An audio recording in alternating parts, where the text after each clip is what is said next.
One thing I think about when I look at Emma Frost was the moment that she got caught with Cyclops. Not only did the Phoenix expose Emma, but she also saw right through her, and in that moment I realized something. That diamond exterior is extremely flawed.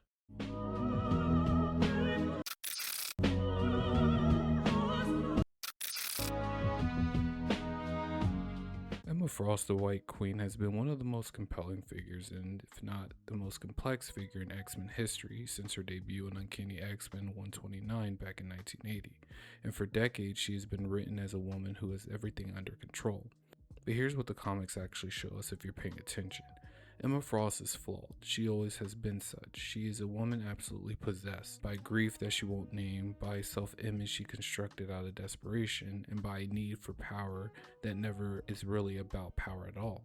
Today we're going to crack the diamond. We're going past the costume, past the telepathy, past the cold exterior, and we're asking the real question: what is Emma Frost really hiding underneath the veneer of vanity?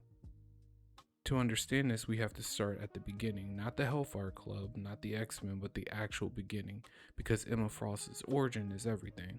Emma Grace Frost was born into a Boston elite family. Her father, Winston Frost, was cold, transactional, and emotionally withholding. The Frost household ran on appearances. Feelings were not a currency that got you anywhere in the family. What mattered was control, composure, and the image of success. Emma was also, and this is crucial, not the chosen one in her family's eyes. Her brother Christian was the heir apparent, at least until his own story unrevealed itself. Her sisters had their own complicated relationship with their father's approval. Emma existed in a family where love was conditional, where value was assigned rather than given, and where vulnerability was something you would punish for. Now, here's where it gets a little interesting and genuinely sad. Emma's telepathy, or her telepathic powers, manifested as a teenager as she was a mutant. And unlike a lot of mutant origin stories where the powers are framed purely as a gift or a curse, Emma's telepathy emerged in a specific emotional context. She could suddenly hear what everyone around her was thinking, including her father, including the people who smiled at her and thought something completely different underneath. Psychologically, think about what that would do to a person. You're already in a household where love is performative, and then you gain ability to confirm with absolute certainty that almost everyone around you is masking. The obvious response, the human response at least, would be to withdraw, to grieve, to become vulnerable. And you see this with characters like Professor Xavier and Jean Grey when their psychic abilities manifest. However, Emma Frost was something different. She did the exact opposite. She decided that if everyone is going to perform, she was going to be the best performer in the room. If control was only currency that mattered, she would accumulate more of it than anyone else. She didn't just learn to mask her emotions, she built an entire identity out of that mask. The White Queen wasn't a persona Emma put on, it was a fortress, or a proverbial diamond that she used prior to her secondary mutation, that was constructed so that nothing could even harm her the way that her childhood did. When Grant Morrison came onto the X-Men, they did something remarkable with Emma's power set. They gave her a secondary mutation, the ability to transform her body into an organic diamond. On the surface, it reads as a straight upgrade, as during this run we learned that Beast said that some mutants gain a secondary mutation at the time of great stress. She's invulnerable, she's nearly indestructible, and she looks incredible doing it. But Morrison did something much more layered than a power boost. Here's what the diamond form actually does. It cuts off Emma's telepathy entirely. She can't read minds, she can't project thoughts, and she cannot connect with people around her. But the most telling aspect is she cannot feel emotions while in diamond form. And it could be interpreted that Emma Frost's ultimate defensive power comes at the cost of every feeling she has. Marvel essentially ties her psychological mindset to her secondary mutation. Her emotional armory we've seen throughout the years has become literal. Yes, she can completely become untouchable and completely indestructible, but at what cost? Complete emptiness. The diamond form is Emma's thesis statement in visual form. She has spent her entire life choosing invulnerability over connection, and when she finally has the power that literally embodies that choice, she becomes the armor that she once masked at the cost of what makes her human. The question that comics have always danced around but rarely answered directly is, does Emma know she's doing this? Is the diamond form a tool, or is it a coping mechanism she's disguising as a tool? Now, based on everything else we know about her, it's a little bit of both. She knows it's both, and she uses it anyway. That's the thing about Emma Frost. She's not oblivious to her own damage, she just decides that the damage is manageable, which is into itself a form of damage of which Jean Grey exposed. If you want to understand Emma Frost, you have to understand her prior to joining the X-Men. See, Emma Frost always wanted to teach. She was always wanting to educate the next generation of students. For Emma, she's somewhat positioned as a mix between Charles Xavier and that she loved educating mutants on their powers, and Magneto teaching the students that humans are a threat to mutant kind and that mutants should be able to defend themselves and somewhat superior. Emma was the headmistress of the Massachusetts Academy and the patron of the Hellions, a team of mutant students she personally recruited and trained. She positioned this as an alternative to Xavier's approach, more sophisticated, more realistic, less naive about the way the world actually worked. She was their mentor, their protector. She was, in the complicated emotional arithmetic of Emma's life, a close thing to a mother. And during those events, during their time under Emma Frost's tutelage, they died.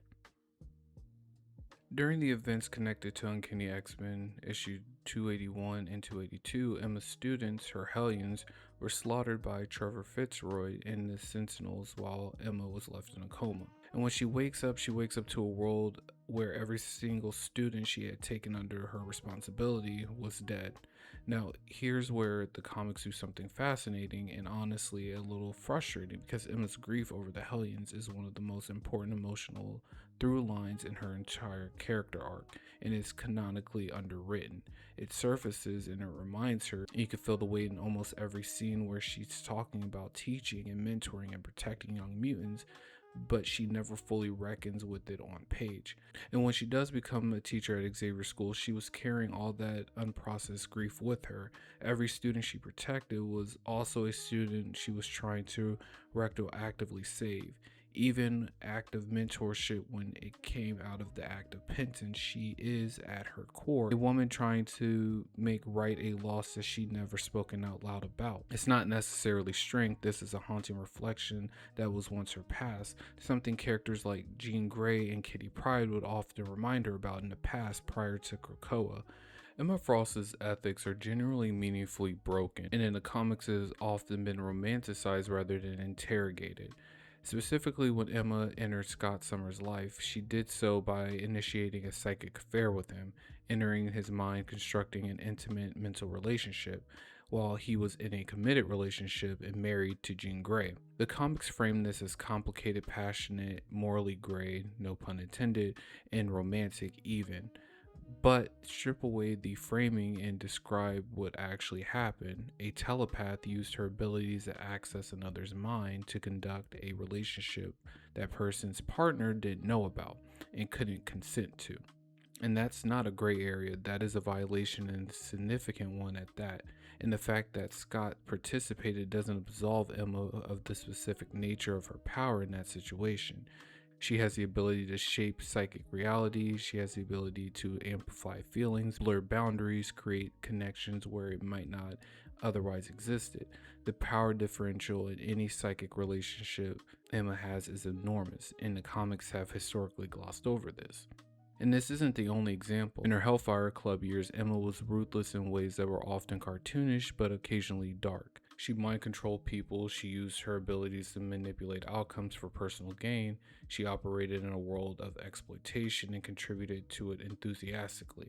Now, to be fair, the X-Men universe is full of morally complex characters, and Emma's darkness is part of what makes her compelling. What I'm arguing is that the storytelling has repeatedly asked us to root for Emma in moments where her behavior is not actually favorable. It has used her wit, her aesthetic, and her emotional backstory, all legitimate, to paper over actions that deserve real life consequences. Appearance-wise, Emma Frost is, by design, a visually striking character. She is drawn almost exclusively as a conventionally beautiful, perpetually in white, and costumed in ways that are, to put it plainly, extremely revealing. That's why we love her so much as a character. This is intentional.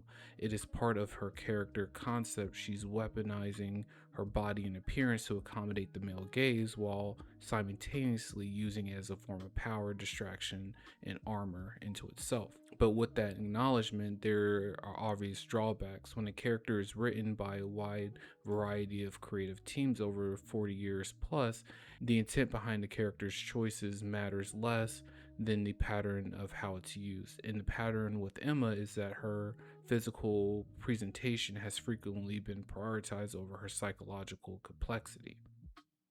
There are X-Men comics where Emma Frost is essentially a visual icon, but to the point where the actual interior of the character gets almost no attention, where her grief over the Hellions isn't referenced, where her relationship with her own power isn't examined, where her ethics aren't questioned. She becomes, in most of these runs, exactly what she's designed to be, a perfect surface. And that is a failure of the writing, even if it's a seductive failure. As a character, she fundamentally deeply works, the contradiction at her center, the woman who wants nothing more than to be vulnerable, whose greatest power makes her emotionally dead, whose human emotions come when she fails to maintain her composure, is a deeply rich piece of writing. The Hellions' grief, the Winston Frost wound, the diamond form as an emotional metaphor. Even with the Scott Summers relationship, it works at its core. These are good character pieces. What Emma Frost represents at her core is the cost of performing invulnerability.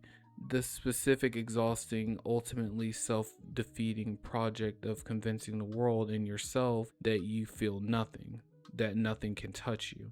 She spent her entire life building a version of herself that cannot be harmed, and the bitter irony is that it hasn't worked. The Hellions are still dead, well, before Krakoa. The Hellions are still dead. The relationship with her father never resolved. The psychic affair with Scott still happened, and the Phoenix still consumed her during Avengers vs. X-Men. The armor didn't protect her from any of it, it just meant she processed none of it. It's only skin deep. Underneath is a woman who has been scarred since she was a teenager in her father's home, hearing thoughts she was never supposed to hear, realizing that everyone was performing around her and deciding that she needed to perform as well. It's only skin deep. Underneath is a woman who has been scarred since she was a teenager in her father's house, hearing thoughts she wasn't supposed to hear, realizing that everyone was performing and deciding that if she had to perform, she was going to be better than anyone else. Emma Frost is not flawed despite her perfection, she is flawed because of it. Thank you for watching. If you made it to the end, I appreciate you. Emma Frost is one of the most layered characters in the X-Men universe and one of my favorite X-Men characters, and I generally think she deserves more rigorous analysis than she usually gets. If you want to see more deep dives like this, character studies, and all those breakdowns, please subscribe, hit the bell notification, and all the YouTube things. I'm Anderson, and I'm out. Bye.